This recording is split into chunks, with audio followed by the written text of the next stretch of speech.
کیا درود ابراہیم پڑھنے سے ہر حاجت پوری ہوتی ہے؟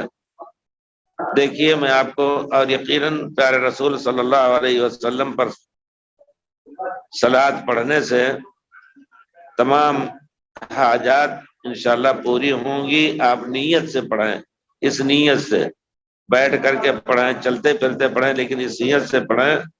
حضرت کعب ابن مالک کہتے ہیں اللہ کے رسول، میں اپنی دعا کو آپ کے لیے آدھی دعا وقف کرتا ہوں آپ کے اوپر صلوات پڑھنے کا۔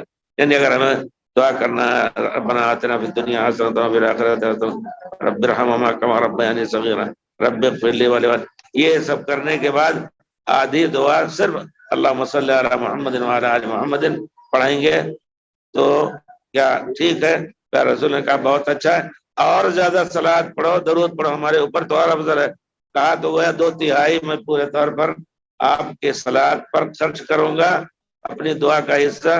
کہا کہ خیر ہے، اگر تم اور زیادہ کرو تو اور افضل ہے۔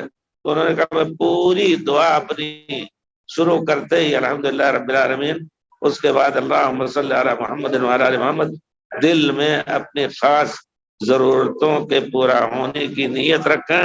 اس کے علاوہ اور بہت سی ضرورتیں جو اللہ تعالیٰ جانتا ہے انشاءاللہ پوری ہوں گی۔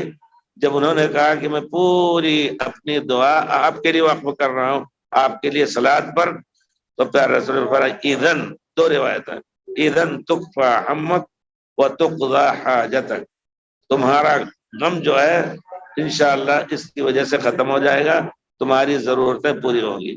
اور اس کے بعد دوسری روایت میں ہے یکفیک اللہ ہم الدنیا والآخرہ، اللہ تعالیٰ تمہارے دنیا اور آخرت کے گناہ غم سے تمہیں آزاد کر دے گا۔